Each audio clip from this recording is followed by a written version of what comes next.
Yo, Melvin, this will make them think twice. They'd be fools not to consider. I refer all the doubters to the Exhibit A. Of course, violence doesn't solve everything. Casper and Michael's characters are idiot jarheads for thinking otherwise, but... and it's a big one. What if it already came to violence? Well, the proverbial club is the only thing that matters now. Profound, I know. At least Bird was smart enough to unload the piece before handing it to an idiot. This thing right here. You gotta love it. If you don't, you're just living in denial, man. Of your own nature. Security solutions. A touchy subject to say the least, just like women. Where would we be without them? Where would we? I don't know. Could be anywhere. You said it, Moss, but seriously. On the surface, it's a pretty obvious and plain subject. It's a tool designed for a single purpose. Dust collection. You can also use them for sport, but most importantly, to intimidate and deter. Especially if it's in the right hands. Ever since the dawn of time, a bigger club served both as the final argument and a preventative measure. Then we'll see who's gonna have to think. I get the greener pastures, sea access, oil in the ground, whatever. So the club kept getting bigger. In the early 20th century, scientists studying atomic structure discovered that atoms were not indivisible, and that absurd quantities of power were hidden within matter. Then Albert Einstein, Niels Bohr, Enrico Fermi and others came to a conclusion that splitting atoms might release catastrophic amounts of energy. Then nuclear fission was discovered. This led to the famous Einstein-Szilard letter warning the United States government that the Nazis may be building a superweapon. Yes, another one. A single country of Germany, despite their flawless work ethic and cutting-edge engineering, had no chance of a victory over combined forces of the Allies. But a superweapon was that game-changing club. Surprisingly, the government got mildly concerned. That concern got them moving. It was their own personal safety after all. The super-secret Manhattan Project had a super-secret city built, involved thousands of scientists and enough money to make accountants physically sick. It culminated in the first successfully detonated atomic bomb in the New Mexico desert. Several scientists reportedly reacted with awe, horror, or philosophical dread. The military reacted with, "Okay, now how many of those can you make in a month?" It was the embodiment of an evil peacemaker. I know, original thought.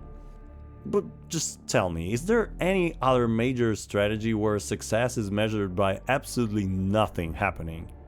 Trillions of dollars for the world's most stressful prolonged non-event. But what's really important for this industry is repeat customers. If your product works too well the first time, you're out of business. Apparently, a lot of people are completely blind to it. But whether you're blind or not, in the flesh that even those without eyesight could see, an unlikely savior of a product was born. Is she pretty? Not really. Is she nice? Not in the slightest, but she's the lady we need. Cause some of us just can't help ourselves but covet thy neighbor's land and oil, among other things. They will come up with convincing justifications to start another conflict in a heartbeat. Once on the Greek-Bulgarian border, a Greek soldier chased his dog across the border, got shot, and Greece invaded. At least the dog was real, unlike those WMDs. World War I was a travesty. At the time, it was the bloodiest and also the stupidest conflict in human history. The pretense for making hundreds of thousands of bright-eyed young men never leave the muddy trenches could not be more idiotic. At least in World War II, the Allies were fighting the righteous fight. And then they airdropped 15,000 tons of high explosives on civilians, turning tens of thousands into shadows on the walls. They're monsters, justifying what transpired in Dresden and Hamburg to this day. There's this 90-year-old book written by Irmgard Coyne called Das Mädchen mit dem die Kinder nicht verkehren durften, which roughly translates to the girl the children were not allowed to associate with. The protagonist has friendships with boys and resists the rigid expectations placed on girls in the early 20th century, which was fairly unusual for the children's literature then. The tone is witty, mischievous, and very anti-authoritarian. But then the reality of World War I setting creeps in. The innocents start sitting directly beside hunger, war, and despair. The girl play fights an emaciated circus bear to impress her friends, but feels sorry for the animal and decides to feed it artificial honey that they were receiving as part of their wartime rations. My father took us to see the bear. We wanted to bring him artificial honey, but the bear was dead. He had no flesh left on him. The war was to blame. I wish we had peace. I wish the bear were alive. I want the bear to live again. I want to remind those justifying what the Allies did that this brief, stark, and honest description of wartime deprivation, as well as emotions that associate with it, is timeless and placeless. But just like wise man Orson Welles once said, everybody's a monster. They even named the operation Gomorrah, the morbid sense of humor in those bloodsuckers. Violence does beget violence, but there is an end to it. At least Tetsuo had adolescence as his excuse. Even after the world was shaken by Hiroshima and Nagasaki, which, by the way, neither of two were the deadliest of the bombings carried out by the Americans against the Japanese, but not with a single device. The world immediately learned several important lessons. One bomb can destroy a city. Radiation is penetratingly unpleasant. Humanity had invented a doomsday device. Thus, the nuclear age has begun. Most nations responded to these revelations by saying, "We absolutely need one too." The Soviet Union detonated its first atomic bomb in 1949. This meant that there were two nuclear superpowers on the map now. Neither side could safely attack, neither side trusted the other, both sides kept building more weapons. And the Japanese reflected on the whole morbid affair in the way only they could, and gave us Godzilla and a bunch of other awesome art. What does this rapidly growing tree from Totoro remind you of? Yeah. And despite all that, it didn't take long for the West and the communists to try their hand at each other. I'm sorry, Robert. It did work, but not in the way you intended. How many of you know the losses suffered by those involved in the Korean War? Go ahead, take a wild guess.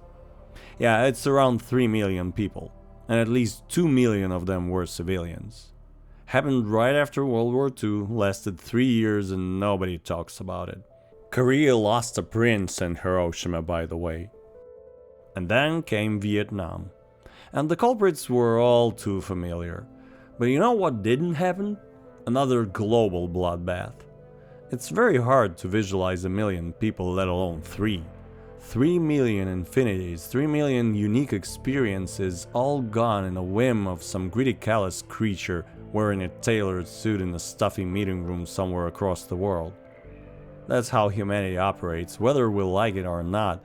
Jesus will not take the wheel from them. These are the ones the rest of the world needs to be protected from on a global scale. But at least they won't mug you in the park at 1 AM, unless it's their kink. Just like any other weapon in human history, nukes were improved upon. Very successfully, to put it mildly. Everyone loves to scare themselves with those videos of simulated nuclear devices of increasing yield being detonated over major cities of the world. It paints a very convincing picture. Instead of splitting atoms, thermonuclear devices used fusion, where several smaller atoms produce a bigger one. Pretty much the same process powering smaller stars. Technically, hydrogen bombs should be called thermobaric nuclear devices because the pressure is just as essential for them to function. Yields jumped from kilotons to megatons. Entire metropolitan regions could now disappear in one bright flash. Nuclear bombs were devastating, thermonuclear bombs are life-ending. But even those suckers hit the wall of the diminishing returns. The Tsar Bomba was ridiculously OP and thankfully taught everyone a lesson in excess. But not for long. We'll get to that. Initially, nuclear bombs required an aircraft for delivery, but humanity had a better idea. Soon after entering the nuclear age, we set our foot into another one. On August 21, 1957, a gigantic liquid-fueled missile R-7 Semyorka, designed by Sergei Korolev, was successfully launched. It became the foundation for the Soviet space program launching Sputnik 1 and later Soviet cosmonauts into space. But that capability also meant that it was now possible to cross a continent within an hour. Extra urgent delivery was now an option. ICBMs, or intercontinental ballistic missiles, meant that now nuclear war could be conducted by pressing buttons, consulting radar screens, and experiencing panic. Although it's important to add that a single person pressing a single button by him or herself alone was never the way it was done. Thankfully, we're not that stupid. The whole procedure is complicated and involves fail-safe upon fail-safe and requires extremely precise sequencing.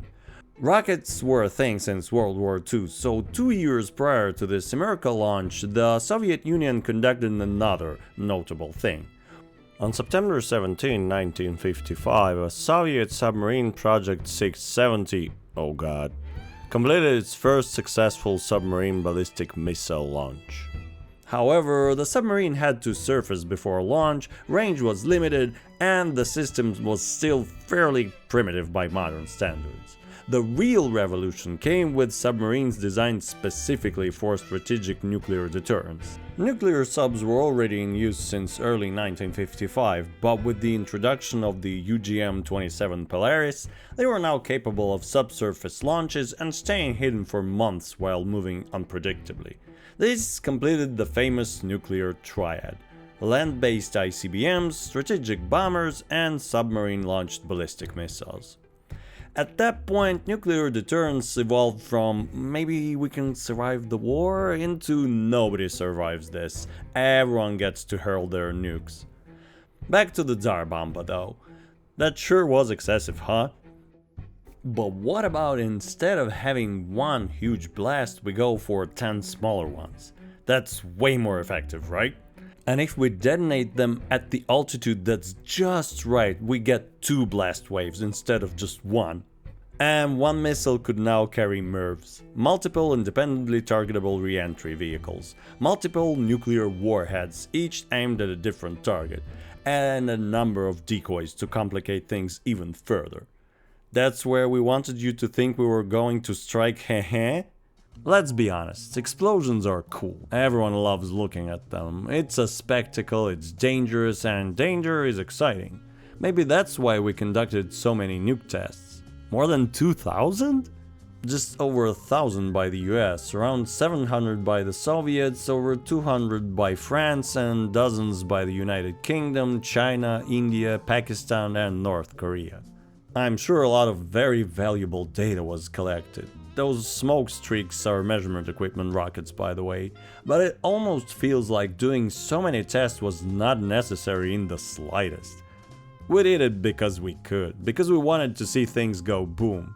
Hardly an excuse to introduce so much radioactive isotopes to the Earth's atmosphere. But we did it anyway, because we just don't know when to stop. Just pretend you didn't hear the safe word. Several near misses occurred throughout the Cold War, like radar glitches, computer bugs, misunderstood exercises, a couple of bombs were dropped on accident. Yeah, seriously, this repeatedly brought the world disturbingly close to the nuclear war. One famous case involved Stanislav Petrov, who correctly guessed that an apparent US missile launch warning was a false alarm. That meant literally saved the entire world. And those men designing the accidentally dropped Mark 39s really knew what they were doing. So today there's MIRV thermonuclear warheads, submarine-launched ballistic missiles, hypersonic delivery vehicles, and mobile launchers, all sporting highly accurate guidance systems. They're designed and tested to penetrate defenses, survive first strikes, and guarantee retaliation.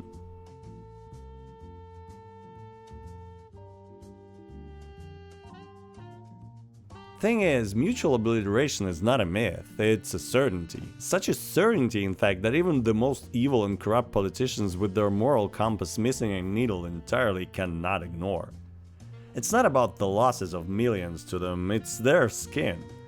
If anyone watching this is dumb enough to think that the group that late great George Carlin named the Big Club has the humanity's best interest as their priority, then I suggest you shut this review off right now, before I carefully explain how much of a fucking idiot you are. note how he never saw himself become a villain. In his later years, he basically explained that the super rich and super powerful have taken over every facet of our existence and have it in a perfect stranglehold. And you'd be a fool to doubt it. At least the Romans were honest when they said the vanquished suffer what they must. And it's you who's been vanquished. They really should publish defense companies' quarterly profits alongside the news of another humanitarian disaster. Strong performance this quarter. Impressive. Very nice.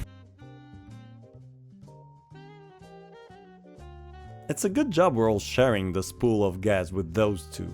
Wanna join Baconism? Those in them clubs love armed conflict, and I do mean love it. The reason is as selfless and humane as it gets. Money! Mind you, it's all for a good cause. But would they join Alexander from the sacrifice if they were in his place? He's a retired actor and philosopher who celebrates his birthday with family and friends when the news arrives that a nuclear war has begun. In despair, he vows to God that he will sacrifice everything, even his family, if catastrophe can be undone. Dwight D. Eisenhower once said that the atomic bomb made the prospect of future war unendurable. Because it was so endurable before, right? What a letdown. Twin Peaks dabbled in the idea of the Trinity test being the birth of a cosmic evil, but in fact, it was always here. Just like Cormac McCarthy said in Blood Meridian, war was always here, waiting for us. Until we accept our flawed nature, we cannot accept the bomb as our savior. Call it the necessary cosmic evil, if you will. The bomb itself is just a device. It has no intentions. The intentions belong to the ones who created it and operate it. One thing unites every single person alive: their mortality. Our species must endure, everything else is irrelevant. And if that's what it takes, then so be it. Can you think of a better option? Imagine a guy holding a grenade in a crowded elevator that just broke down. He will keep things pretty calm. Is there any doubt another global bloodbath wasn't around the corner? World-enveloping conflicts were fought over much flimsier pretenses, remember? Would any of the companies producing weaponry and ordnance pass up an opportunity like that? Just imagine being responsible for signing contracts to procure and deliver hundreds of millions worth of arms. And the best part is, it's a black hole for money. To hammer my point home, anyone who can profit of war will never stop doing it on their own volition. And the only thing that's stopping modern politicians from starting World War III is fear. Fear for their own safety and well-being. A politician visiting an arms factory always looks like a kid touring Wonka's chocolate factory. Look at the new armored personnel carrier, Martha. Some poor saps are gonna burn in it. Nothing inspires confidence like leaders preparing to live without you. If only their doomsday bunkers in New Zealand could protect their lifestyles too. Don't worry, someone will have to do their laundry and dishes. Unless they perfect robots. Now, whether we're capable of cracking the planet open with our combined nuclear arsenal or not is a subject for debate. I mean, if we take them all and use them as a seismic charge in the same spot, maybe. But why does it matter? Just to feel strong? Now I've become the literal destroyer of worlds? How is fracturing a planet worse than making it uninhabitable? The missile silo is such a perfect metaphor, symbol of modern civilization. An underground tube filled with engineering brilliance, infinite insecurity, and equally infinite immaturity. All we're missing here is like a huge pair of fake DSLs on that missile. At least in the 70s, people genuinely protested against the war in Vietnam. Not because they grifted on social media, but because they actually cared. Humanity had actual decency. We've progressed from wiping out Carthage and trampling an entire population of a village by horses and setting it on fire to be willing to ruin our life in an effort to prevent senseless bloodshed. But that's no longer the case. Does this mean that John Kennedy's prediction applies to our generation instead? Nope. Fear, remember? Thank you, Bomb. They called them peacekeepers, and nothing says peace like a missile in a silo. At least the kings of old led their troops into battle.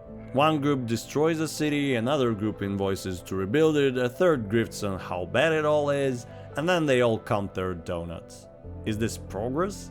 I'll let you be the judge, but the answer is no.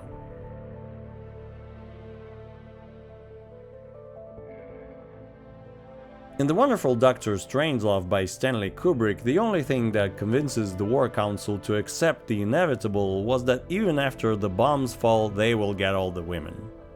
Always look on the bright side of life. Although the bomb to end all bombs from that movie would be a nice to have. Or Ice 9 from The Cat's Cradle. Same concept basically. Nuclear war cannot be won and must never be fought, proclaimed Ronald Reagan and Mikhail Gorbachev in their joint statement. But technically, whoever sustains the least losses could be called a winner. The Pentagon actually has a contingency plan for the nuclear winter, an adorable backup plan for the Armageddon. At least they'll have something to occupy themselves with. Just the more you think about it, the more ridiculous it gets. Albert Einstein is quoted in saying mankind invented the atomic bomb, but no mouse would ever construct a mousetrap. However, this mousetrap is absolutely essential for the existence of mice. Deal with it. Accept it. Embrace it. If your freedom and safety depend on threatening all life on Earth, maybe the wrong civilization prevailed. But you and me are a part of it. We tend to think of ourselves as unique and special, but since the emergence of Homo sapiens, there were roughly 120 billion of us born. About 93% of those are already dead. About 10% of them never lived to see their first birthday. 40 to 50% never saw adulthood. You're in the lucky 7% of those 120 billion if you're watching this. Breathe in. Enjoy. 8 billion winners, every single one of us. So in a way, we're all very special. You were very lucky to get on this ride in the first place, so try to enjoy, will ya? And if by some unimaginable chance you are the luckiest of the lucky, you have a responsibility. The leading causes of death globally are mostly mundane. Cardiovascular disease, cancer, stroke, respiratory disease, dementia and aging-related illnesses, infectious disease, and traffic accidents. All those above took the lives of billions, yet one fears and hates something that's preventing the least likely cause of their end? The majority is irrationally obsessing over spectacular forms of death while ignoring the slow-motion catastrophes already embedded in daily life. Okay, so we have mutually assured destruction. Can we move on from it now? Can we perhaps focus on advancing humanity? Curing diseases, solving hunger and poverty? Your fear of losing the status quo is stupid and deep down you know it. And bad news for all those inbred gated communities in Maine. Societies like yours don't breed innovation and discovery. Too secluded, too protected. There has to be genuine challenge to promote genuine ambition. Oh, and nobody cares about your legacy. You'd be lucky if your dumb kid won't waste your fortune a couple of years after you're gone. Although for some of them, just getting away with it all for years is its finest reward. You said it, sister. Exploring the universe, discovering inhabitable planets and striving to reach them. No? Okay. How long does it take for any knowledge gained to be weaponized? Are our leaders worthy of their predecessors? Does our greed need a leash? I'll let you be the judge. The real miracle of the nuclear age isn't science. It's that humanity managed to spend 80 years one misunderstanding away from extinction. And it's all thanks to a handful of brave men. They gave the power to both sides, they didn't carry out the order, they used their critical thinking instead of following the manual. When you go hiking to a remote place or climb a mountain almost anywhere on Earth, you'll find shelters and cabins where hikers, hunters, or other climbers leave food, clothes, and gear for each other. Because almost every one of them knows how tough it is out there. But hey, the other side is stockpiling nukes, why shouldn't we? Yeah, you should, I guess. Just to be safe. There's this wonderful poetic justice in holding the world hostage while being among the hostages. And one nation in particular does it best by just implying heavily that they have the tech in the first place. How can you not love the nukes for it? We're just a bunch of self-destructive weirdos. We need this leash. No universal love, no universal peace. The world without it is guys with funny mustaches running amok. Not being able to do anything drastic does not teach you anything.